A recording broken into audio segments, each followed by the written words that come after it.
Nous sommes en ligne avec Erwan Bagné. Merci d'être avec nous. Vous êtes politologue, spécialiste de l'Espagne.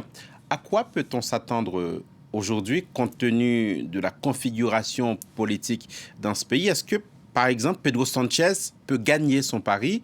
Les sondages disent que non.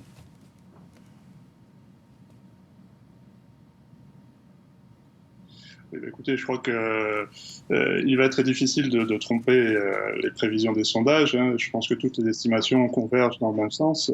A priori, le Parti socialiste ouvrier espagnol, qui aspire effectivement à rompre cette situation de blocage des institutions, eh bien, devrait maintenir ou perdre quelques sièges au regard des résultats qu'il a eus au mois d'avril. Donc, assez peu d'espoir, à vrai dire, selon même les dernières données de tracking qui sont réalisées au-delà des frontières espagnoles pour que le Parti socialiste puisse aspirer à améliorer ses résultats. Je pense que c'est déjà une très bonne nouvelle pour lui s'il arrive à les maintenir, mais ça va être difficile de trouver des alliés pour redéfinir le plus des alliances qui sera nécessaire pour obtenir cette majorité dont il a tant besoin. Erwan Bagné, si l'impasse devait persister, que prévoit la loi espagnole? Qu'on vote, qu'on revote?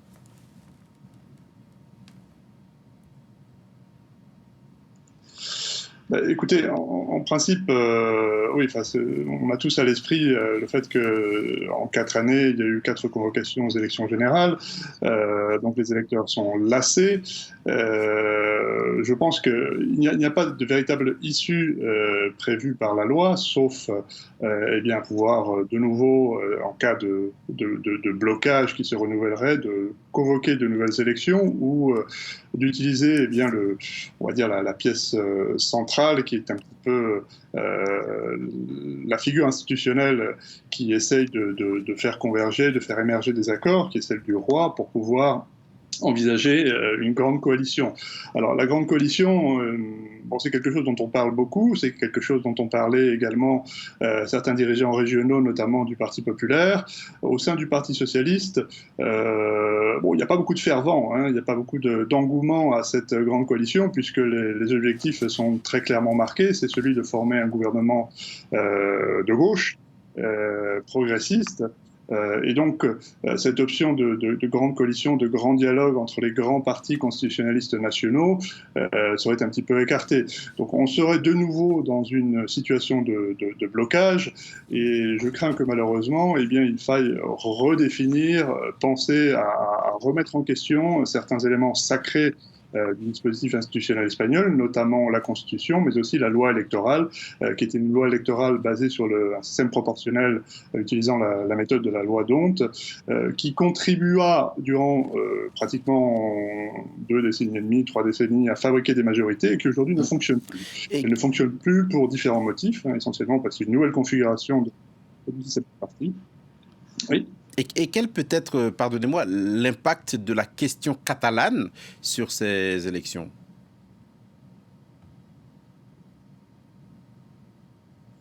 Écoutez, la question catalane, c'est une vraie question qui a un impact assez fort dans la campagne, même si on a pu observer durant la dernière semaine et au préalable aussi que Pedro Sanchez a choisi la carte le choix de la normalisation. Il n'a pas voulu donner une importance trop considérable à ce sujet, considérant que c'était un autre sujet. Effectivement, il fallait se centrer, il fallait éviter ces situations de blocage pour se centrer sur ce qui véritablement attend les futurs gouvernants au tournant de ces nouvelles élections, c'est-à-dire un ralentissement économique, si ce n'est probablement de nouvelles difficultés. Alors, est-ce qu'on va parler de crise ou on va parler de crise? C'est un petit peu tôt pour qualifier la situation qui pourrait être celle de 2020.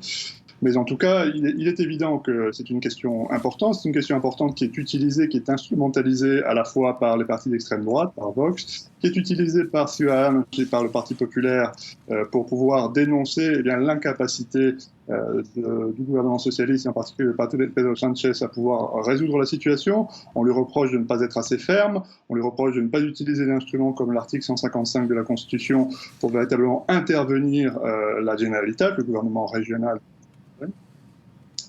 Et manifestement, oui, c'est une question qui est au cœur, mais qui n'est pas la seule. Qui n'est pas la seule. Je pense qu'elle va être importante puisque si on se maintient dans les configurations actuelles que prévoient les enquêtes, eh bien effectivement, le Parti socialiste devra compter sur des acteurs régionalistes, des partis séparatistes, et il Merci. devra négocier avec eux pour obtenir son investiture ou alors compter sur la confiance du Parti populaire. Merci beaucoup, Erwan Bagné, spécialiste de l'Espagne, pour vos analyses sur ces élections espagnoles.